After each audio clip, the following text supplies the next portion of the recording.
Okay बेटा, तो क्या पढ़ रहे थे हम लोग? टेम्परेचर कॉफिशिएंट की बातें कर रहे थे। टेम्परेचर कॉफिशिएंट का मतलब है कि जैसे जैसे तुम 10-10 डिग्री टेम्परेचर बढ़ाते जाओगे, रिएक्शन का रेट या रिएक्शन का रेट कांस्टेंट कितने गुना बढ़ता जाएगा। मतलब 10 डिग्री पर रेट, सॉरी टी डिग्री पर रेट और टी प्लस 10 डिग्री पर रेट, इनके रेशियो को क्या कहा जाता है? टेम्परेचर कॉफिशिएंट कहा जाता है। या दूसरे तरीके से बोले, टी डिग्री पर रेट कांस्टेंट और टी प्लस 10 डिग्री पर रेट कांस्टेंट, इनके रेशियो को क्या कहा जाता है? टेम्परेचर कॉफिशिएंट कहा जाता है। ठीक है, generally most of the times it lies between 2 and 3, और अगर कुछ ना गिवन है तो क्या लेते हैं? 2 लेते हैं। 2 लेने का मतलब है कि जैसे ही तुम 10 डिग्री टेम्परेचर बढ़ाओगे, रेट दुगना हो जाएगा। ठीक है, जैसे एक एग्जांपल है, अभी क्वेश्चन एक बार जेई में भी आया था, इस तरीके का मेंस में आया था। जैसे मैंने उस टाइप का एक सवाल बनाया है, क्या लिखा है? If temperature of a reaction is increase from 10 degree to 50 degree, then what will be the effect on rate of reaction. मतलब एक रिएक्शन का टेम्परेचर अगर 10 डिग्री से 50 डिग्री कर दोगे तो रिएक्शन के रेट पर क्या फर्क पड़ेगा? पहली बात, घटेगा बढ़ेगा? अगर तुमसे ये पूछा है तो ये बताओ। टेम्परेचर 10 डिग्री से 50 डिग्री कर दिया, मतलब टेम्परेचर अगर बढ़ा दिया तो रेट क्या होगा बेटा? ऑब्वियसली बढ़ेगा ही, लेकिन कितने गुना बढ़ जाएगा, कितने टाइम्स हो जाएगा? तो बेटा कुछ दे रखा है क्या? क्या इसने ये दे रखा है कि टेम्परेचर कॉफिशिएंट कितना है सवाल में? नहीं दे रखा। तो हमें क्या मान के चलना पड़ेगा? अगर टेम्परेचर कॉफिशिएंट नहीं दिया है तो हम क्या मान के चलेंगे बेटा? 2 मानेंगे। ठीक है, तो अगर 10 डिग्री, पहले टेम्परेचर कितना था बेटा? 10 डिग्री था। 10 डिग्री से जैसे ही तुम 20 डिग्री करोगे, मतलब 10 डिग्री बढ़ाओगे, रेट टेम्परेचर कॉफिशिएंट कितना माना है तुमने? 2 माना है, क्योंकि कुछ दे नहीं रखा। तो अगर तुमने टेम्परेचर 10 डिग्री से 20 डिग्री करा तो रेट दुगना हो जाएगा। फिर और 10 डिग्री बढ़ाओगे तो और फिर दुगना हो जाएगा। फिर और 10 डिग्री बढ़ाओगे, फिर दोबारा फिर वापस दुगना हो जाएगा।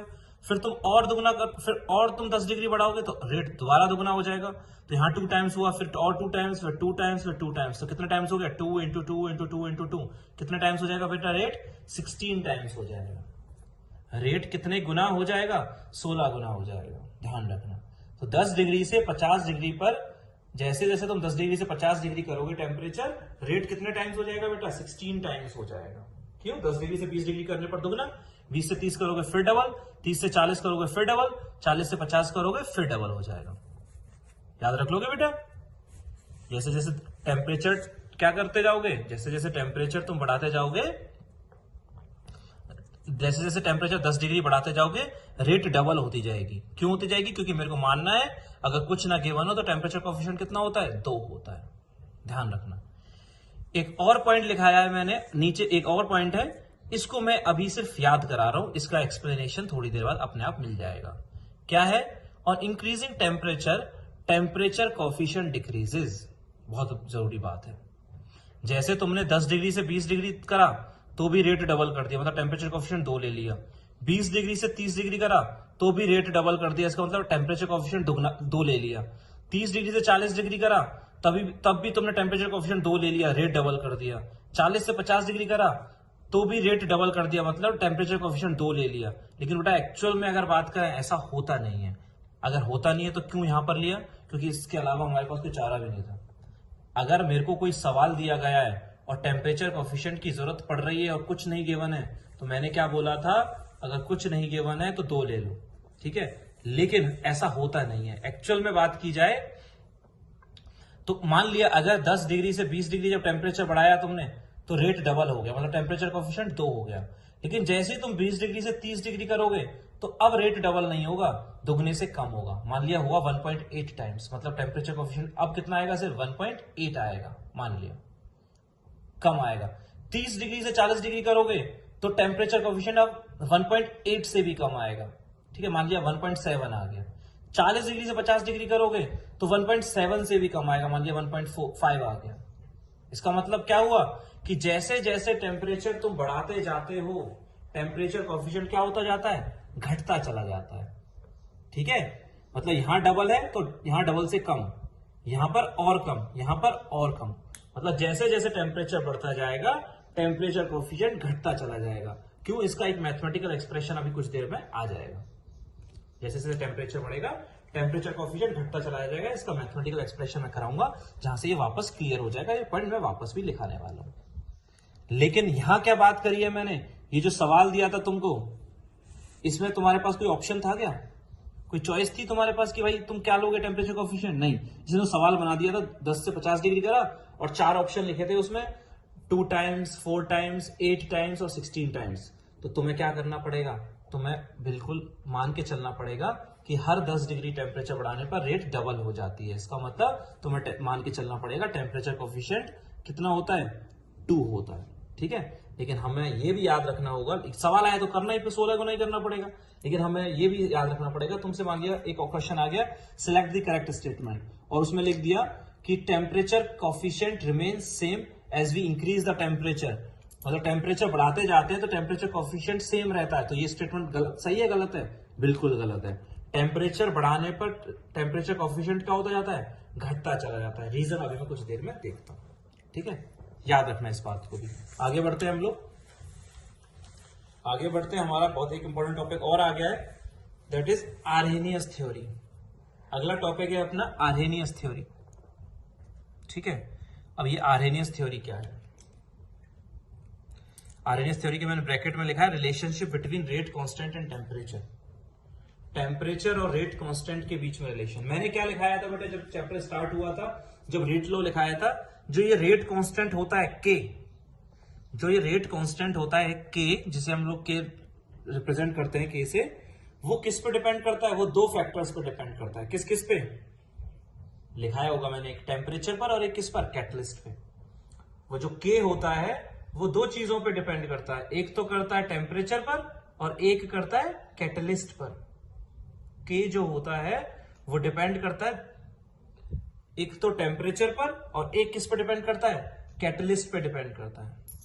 ध्यान रखना, के depends on temperature and a catalyst. तो उसमें वहां तो मैंने लिखा दिया था, मैंने बोला था कि बाद में कराऊंगा, तो अब वो आ गया है। अब मैंने ये तो याद रख रखा है कि भाई के जो है वो टेम्परेचर पर डिपेंड करता है, लेकिन कैसे करता है, मतलब के जो है टेम्परेचर बढ़ाने पर बढ़ेगा, घटेगा, क्या होगा क्या नहीं होगा, उसके लिए हम लोग एक थ्योरी पढ़ रहे हैं, जिसे क्या बोलते हैं, आर्हेनियस थ्योरी बोल रहे हैं।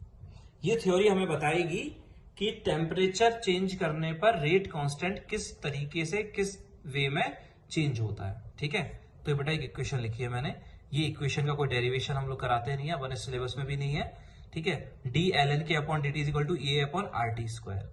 D L N K upon D T मतलब एल एन के क्या, रेट कांस्टेंट, एल एन के का मैं डिफरेंशिएशन कर रहा हूं विद रिस्पेक्ट टू टेम्परेचर, तो वो आता है ई A upon R T square. ई ए क्या है यहाँ पर, एक्टिवेशन एनर्जी। मैंने एक आइडिया दिया था ना कुछ एक्टिवेशन एनर्जी का, क्या होती है, मैं इसे इसकी डेफिनेशन लिखाऊंगा कुछ देर बाद। एक्टिवेशन एनर्जी क्या होती है, कल बताया, अभी पिछले लेक्चर में ही बताया है। क्या होती है कि जब रिएक्टेंट से प्रोडक्ट बनाना होता है, अपने आप तो बनता नहीं है, रिएक्टेंट के मॉलिक्यूल्स आपस में कोलिजन्स करते हैं, कोलाइड करते हैं, ठीक है। लेकिन ऐसा नहीं है कि जब मॉलिक्यूल्स कोलाइड करें तो प्रोडक्ट बन ही जाए। रिएक्टेंट मॉलिक्यूल्स के पास सफिशिएंट एनर्जी होनी चाहिए, तभी प्रोडक्ट बन पाते हैं। मान लिया वो सफिशिएंट एनर्जी है 100 किलो जूल, मतलब उनके पास कितनी एनर्जी होनी चाहिए, कम से कम 100 किलो जूल होनी चाहिए, लेकिन उनके पास है सिर्फ 80, है कितनी, 80, और होनी कितनी चाहिए थी, 100 होती तभी प्रोडक्ट बनता। तो हमें बाहर से एक्स्ट्रा 20 और देनी पड़ेगी। उस एक्स्ट्रा 20 को क्या बोलते हैं हम लोग, एक्टिवेशन एनर्जी बोलते हैं। क्या बोलते हैं, एक्टिवेशन एनर्जी। ये एनर्जी और देनी पड़ती है हमें बाहर से, ठीक है। तो एक फॉर्मुला आता है D L N K upon D T equal to A upon R T square. ये फॉर्मुला याद नहीं रखना है, इसको मैं एक डेरिवेशन कर रहा हूं, जो एंड रिजल्ट आएगा वो इक्वेशन याद रखनी है। प्रूफ जो मैं करा रहा हूं उसका हमको कोई काम नहीं आने वाला है अभी, ठीक है। तो कोई तुमसे पूछेगा नहीं, मैंने तो करा दिया है, लेकिन कभी पूछेगा नहीं, बोर्ड में भी नहीं आएगा, ना मेंस में आएगा, ना जेई मेंस या एडवांस किसी में नहीं आता है। जो एंड रिजल्ट आता है वो सारी बातें याद रखनी है। D L N K upon D T equal to A upon R T square. E S A ना सबस्क्रिप्ट में, ई ए क्या होता है, एक्टिवेशन एनर्जी, डी टी को इधर भेज दिया, डी एल एन के ई upon R T square D T, दोनों तरफ इंटीग्रेट कर दिया, दोनों तरफ इंटीग्रेट करा तो ई ए अपॉन आर को मैंने इंटीग्रेशन के बाहर निकाल दिया। आर को तो निकाल ही सकता हूं, क्योंकि आर तो क्या होता है बेटा, आर तो एक कांस्टेंट होता है, पता ही गैस कांस्टेंट, आर तो पता ही गैस कांस्टेंट 8.314 जूल पर मोल केल्विन। लेकिन मैंने किसको भी बाहर निकाल दिया है बेटा, ई ए को भी। अगर ई ए को बाहर निकाल दिया, इसका मतलब मेरे को ये पता होगा कि ई ए जो होता है वो टेम्परेचर पे डिपेंड नहीं करता है, तभी तो टेम्परेचर पे डिपेंड नहीं करेगा, तभी इंटीग्रेशन के बाहर निकाल दिया। ध्यान रखोगे, अगर टेम्परेचर पे डिपेंड नहीं कर रहा है, इसलिए ई ए जो एक्टिवेशन एनर्जी है जो इंटीग्रेशन के बाहर आ गया, तो ई ए इज इंडिपेंडेंट ऑफ टेम्परेचर। ध्यान रखना, ई ए इज इंडिपेंडेंट ऑफ टेम्परेचर। वैसे तो अगर प्रैक्टिकली सोचा जाए एक्टिवेशन एनर्जी जो होती है वो टेम्परेचर पर डिपेंड करनी चाहिए, करती भी है, लेकिन एनसीईआरटी के अकॉर्डिंग, हमारे सिलेबस के अकॉर्डिंग, आईआईटी के अकॉर्डिंग हमें मान के चलना है एक्टिवेशन एनर्जी टेम्परेचर डिपेंड नहीं करती है। ध्यान रखना, अपनी जो एनसीईआरटी होगी, एनसीईआरटी अपनी बाइबल है, एनसीईआरटी जो कहेगी हमें मानना पड़ेगा, ठीक है। एनसीईआरटी जो कॉन्सेप्ट्स लेके चल रही है, एनसीईआरटी ने जो कहा है हमें मान के चलने ही पड़ेंगे। तो ध्यान रखना, एक्टिवेशन एनर्जी जो है वो किस पर, टेम्परेचर पर डिपेंड नहीं करती है। Activation energy is independent of temperature, तो बाहर निकाल दिया, ठीक है। बहुत जरूरी पॉइंट है ये। सवाल आते हैं इसमें, सिलेक्ट द करेक्ट स्टेटमेंट में आ गया कि भाई 300 केल्विन पर एक्टिवेशन एनर्जी 300 केल्विन पर एक्टिवेशन एनर्जी 10 किलो जूल है 300 केल्विन पर, तो 400 केल्विन पर 10 किलो जूल होगी, 10 किलो जूल से ज्यादा होगी, 10 किलो जूल से कम होगी, या कैन नॉट बी प्रेडिक्टेड, तो क्या होगी, 10 किलो जूल ही होगी। क्यों? क्योंकि टेम्परेचर पे डिपेंड करती ही नहीं है, टेम्परेचर चाहे जितना भी हो एक्टिवेशन उतनी ही रहेगी, ठीक है। इंटीग्रेशन के बाहर निकाला, तो फिर डीएलएन के का इंटीग्रेशन क्या हो गया, इंटीग्रेशन ऑफ डिफरेंशिएशन, तो वो तो वही आ जाएगा, एलएन के इज इक्वल टू क्या, E upon R, 1/t square का इंटीग्रेशन क्या होगा, माइनस 1/t, 1/x स्क्वायर का integration minus 1/x। Indefinite integration कर रहा हूं तो एक क्या लगा दिया, कांस्टेंट लगा दिया, प्लस सी, है ना। इनडेफिनेट कर रहा हूं तो एलएन के बराबर माइनस ई अपॉन आर टी। अच्छा, जरूरी थोड़ी कांस्टेंट को सी ही लिखूं, मैंने कांस्टेंट क्या लिख दिया, L N A, log with the base E. मैंने यहाँ कांस्टेंट क्या ले लिया, एल एन ए ले लिया है। एल एन ए को इधर भेज देता हूं तो क्या हो जाएगा, L N K minus L N A, तो L N K minus L N A क्या हो जाएगा, L N K upon A, क्योंकि log A minus log B क्या होता है, लॉग ए अपॉन बी। तो एल एन ए को यहां भेजा तो L N K minus L N A, तो क्या हो जाएगा, L N K upon A is equal to कितना, माइनस ई अपॉन आर टी, ठीक है। तो अब ये क्या हो जाएगा बेटा, k अपॉन ए क्या हो जाएगा, e की पावर माइनस ई अपॉन आर टी, तो k क्या हो जाएगा बेटा, a इंटू ई की पावर माइनस ई अपॉन आर टी। ये e की बेस कितना है, e है ना, तो e की पावर में चढ़ जाएगा ये पूरा, और a को फिर इधर हो गया तो मल्टीप्लाई में चला जाएगा, तो k क्या आ गया, a इंटू ई की पावर माइनस ई अपॉन आर टी। इस इक्वेशन को बोलते हैं हम बेटा आर्हेनियस इक्वेशन। ये जो इक्वेशन है अपनी आर्हेनियस इक्वेशन, बहुत इंपॉर्टेंट इक्वेशन है, ध्यान रखना। ये जो अब तक ये जो किया है पूरा का पूरा, ये इंपॉर्टेंट नहीं है, ये नहीं कोई पूछने वाला, ये इक्वेशन पूछने वाला है, बहुत जरूरी इक्वेशन है। Rate constant is equal to A into E की power minus E A upon R T, ठीक है। इस इक्वेशन को क्या कहा जाता है, आर्हेनियस इक्वेशन कहा जाता है, ठीक है। अब इसमें इक्वेशन में क्या क्या चीजें हैं सारी, वो हम लोग देख लेते हैं। के तो पता ही है तुम्हें, के क्या है बेटा, रेट कांस्टेंट। ई तो मैं पहले ही बता दिया है मैंने, ई क्या है, एक्टिवेशन एनर्जी। आर तुम्हें पता ही है क्या है, गैस कांस्टेंट। टी तुम्हें पता ही है क्या है, टेम्परेचर। अब बताओ, ठीक है। और ये जो ए है, इस ए को हम लोग बोलते हैं बेटा, बहुत इंपॉर्टेंट चीज है, ए इज आर्हेनियस कांस्टेंट। ए क्या है, आर्हेनियस कांस्टेंट। ये जो ए लगाया है that is constant is Arrhenius constant, या फ्रीक्वेंसी फैक्टर, या और भी क्या बोलते हैं इसे, प्री एक्सपोनेंशियल फैक्टर। ए को क्या क्या बोलते हैं हम लोग, आर्हेनियस कांस्टेंट भी बोलते हैं, फ्रीक्वेंसी फैक्टर भी बोलते हैं, प्री एक्सपोनेंशियल फैक्टर भी बोलते हैं। आर्हेनियस कांस्टेंट भी बोलते हैं, फ्रीक्वेंसी फैक्टर भी बोलते हैं, प्री एक्सपोनेंशियल फैक्टर भी बोलते हैं, ध्यान रखना। और ये जो पूरा टर्म है e की power minus E A upon R T, this term represent fraction of activated molecules. क्या रिप्रेजेंट करता है ये, फ्रैक्शन ऑफ एक्टिवेटेड मॉलिक्यूल्स। ये उन मॉलिक्यूल्स का फ्रैक्शन बताएगा जो प्रोडक्ट बना सकते हैं।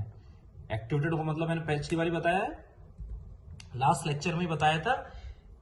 एक्टिवेटेड मॉलिक्यूल्स का मतलब होता है ऐसे मॉलिक्यूल्स जिनसे क्या बन सकता है, प्रोडक्ट बन सकता है, मतलब उनके पास सफिशिएंट एनर्जी है तो उनसे बना सकते हैं प्रोडक्ट, उनसे बना सकते हैं, है ना। तो ये जो एक्सपोनेंशियल फंक्शन है e की पावर माइनस ई अपॉन आर टी, ये होल जो है वो बताता है फ्रैक्शन ऑफ एक्टिवेटेड मॉलिक्यूल्स। बहुत इंपॉर्टेंट है, इस पर जेईई एडवांस में एक बार सवाल भी आ चुका है, एक बार क्या दो, एक बार तो न्यूमेरिकल आ चुका है, मैं बताऊंगा उसको, मैं भी कराऊंगा उसको, और कंसेप्चुअल तो आते ही रहते हैं। तो e की पावर माइनस ई अपॉन आर टी क्या रिप्रेजेंट करता है, fraction of activated molecules. Fraction of activated molecules का मतलब है कि उन मॉलिक्यूल्स का फ्रैक्शन जो प्रोडक्ट बना सकते हैं, मतलब जिनके पास सफिशिएंट एनर्जी है। फ्रैक्शन है ये, ध्यान रखना। अगर परसेंटेज चाहिए होगी तो 100 से क्या करना, मान लिया फ्रैक्शन है, ये आ गया 1/5, इसकी वैल्यू आ गई e की पावर माइनस ई अपॉन आर टी की 1/5, लेकिन तुम्हें क्वेश्चन में परसेंट पूछा है, calculate percent of activated molecules, तो 1/5 का क्या करना पड़ेगा, 100 से मल्टीप्लाई करना पड़ेगा, क्योंकि ये तो फ्रैक्शन आएगा। परसेंटेज निकालने के लिए 100 से मल्टीप्लाई करोगे तो 1/5 इंटू 100 कितना परसेंट, 20%। तो ये e की पावर माइनस ई अपॉन आर टी क्या रिप्रेजेंट करता है बेटा, it represent fraction of activated molecules. कितने मॉलिक्यूल्स एक्टिवेटेड है उनका फ्रैक्शन। फ्रैक्शन का मतलब कि वो जितने मॉलिक्यूल्स एक्टिवेटेड है अपॉन टोटल मॉलिक्यूल्स, फ्रैक्शन ही तो निकाल रहे हैं, मतलब कितने मॉलिक्यूल्स एक्टिवेटेड है upon total number of molecules, उसे बोलेंगे फ्रैक्शन ऑफ एक्टिवेटेड मॉलिक्यूल्स। और जो कौन रिप्रेजेंट करेगा, ई की पावर माइनस ई अपॉन आर टी। लेकिन ये निकालने के लिए तुम्हें क्या पता होना चाहिए, एक्टिवेशन एनर्जी पता होनी चाहिए जो दे रखी होगी। क्या पता होना चाहिए, टेम्परेचर जो दे रखा होगा, आर हमें पता ही होता है, तो उससे हम फ्रैक्शन निकालेंगे। सवाल में अगर परसेंटेज पूछा है तो परसेंटेज निकालने के लिए 100 से मल्टीप्लाई कर देंगे। ठीक है, तो देखो इस इक्वेशन को बड़े अच्छे से, कि इस इक्वेशन को कहा जाता है आर्हेनियस इक्वेशन। इक्वेशन क्या है बेटा, k is equal to A into E की power minus E A upon R T. K बराबर a इंटू ई की power minus E A upon R T. K क्या है बेटा, रेट कांस्टेंट, ए क्या है Arrhenius constant, frequency factor, pre exponential factor, E क्या है एक्टिवेशन एनर्जी, आर क्या है गैस कांस्टेंट, टी क्या है टेम्परेचर, और ये होल ई की पावर माइनस ई अपॉन आर टी क्या रिप्रेजेंट करता है, ये रिप्रेजेंट करता है फ्रैक्शन ऑफ एक्टिवेटेड मॉलिक्यूल्स। मतलब ऐसे कितने मॉलिक्यूल्स हैं जो एक्टिवेटेड है वो अपॉन टोटल मॉलिक्यूल्स, मतलब फ्रैक्शन ऑफ एक्टिवेटेड मॉलिक्यूल्स। ठीक है, ध्यान रखोगे। आगे बढ़ते हैं। ठीक है, आगे बढ़ने के लिए मैंने 2-3 पॉइंट्स लिखे हैं, वो 2-3 पॉइंट्स हम लोग पढ़ते हैं।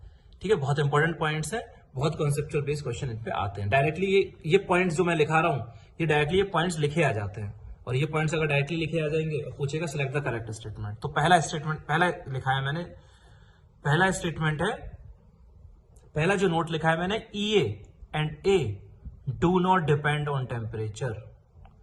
टेम्परेचर बढ़ाने, टेम्परेचर चेंज करने पर एक्टिवेशन एनर्जी और आर्हेनियस कांस्टेंट दोनों ही चेंज नहीं होते। ध्यान रखना, ये जो आर्हेनियस कांस्टेंट है और ये जो एक्टिवेशन एनर्जी है, ये दोनों के दोनों ही टेम्परेचर इंडिपेंडेंट होते हैं। बहुत जरूरी बात है ये बेटा, बहुत बहुत बहुत ज्यादा इंपॉर्टेंट चीज है कि आर्हेनियस कांस्टेंट ले लो, चाहे एक्टिवेशन एनर्जी की बात कर लो, ये दोनों के दोनों टेम्परेचर पे डिपेंड नहीं करते हैं। टेम्परेचर चेंज करते रहोगे तो ना तो आर्हेनियस कांस्टेंट बदलेगा ना एक्टिवेशन एनर्जी बदलेगी। ये पहला पॉइंट। दूसरा पॉइंट, ये भी बहुत काम का है, unit of Arrhenius constant is same as that of के।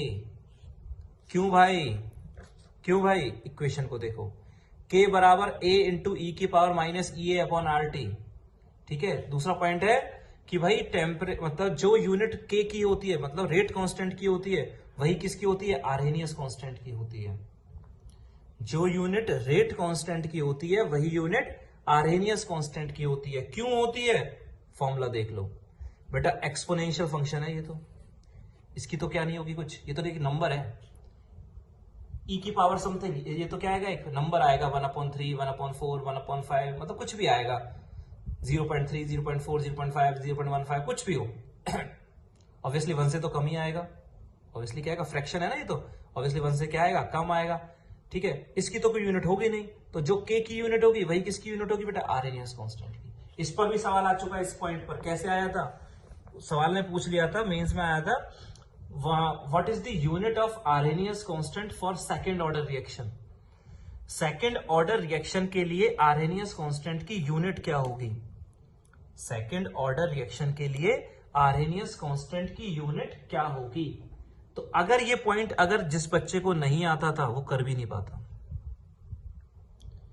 ठीक है, क्योंकि हमें याद रखना है जो के की यूनिट होती है वही ए की यूनिट होती है, और मैंने क्या करा रखा है, रेट कांस्टेंट की यूनिट तो याद कर ही रखिए। रेट कांस्टेंट की यूनिट क्या होती है बेटा, मोल पर लीटर, मतलब मोलैरिटी की पावर 1 माइनस एन और सेकेंड इनवर्स या टाइम इनवर्स। मोलैरिटी की पावर 1 माइनस एन, ये किसकी यूनिट होती है बेटा, यूनिट ऑफ रेट कांस्टेंट। और किसकी यूनिट होती है बेटा, यही यूनिट होगी ए की, क्योंकि बेटा रेट कांस्टेंट की यूनिट होती है मोलैरिटी की power 1 minus N second inverse. तो जो रेट कांस्टेंट की यूनिट होती है वही किसकी यूनिट होती है बेटा। अब देखो सवाल आया था सेकंड ऑर्डर के लिए, तो सेकंड ऑर्डर मतलब 2 पुट कर दो एन को, तो मोलैरिटी की पावर -1 सेकंड इनवर्स, तो ये इसकी यूनिट है, तो आरएनएस कांस्टेंट की यूनिट भी क्या होगी, यही होगी। तो आरएनएस कांस्टेंट की यूनिट वही होती है जो रेट कांस्टेंट की यूनिट होती है। ध्यान रखना, बहुत इंपॉर्टेंट पॉइंट है। तीसरा पॉइंट, ऑन इंक्रीजिंग टेम्परेचर।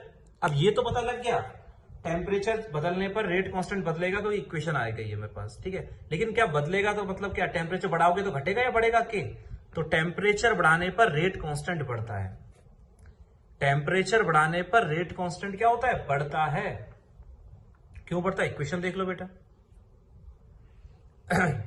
कैसे? ए पे कोई फर्क पड़ेगा? नहीं, पहला ही पॉइंट लिखा दिया था।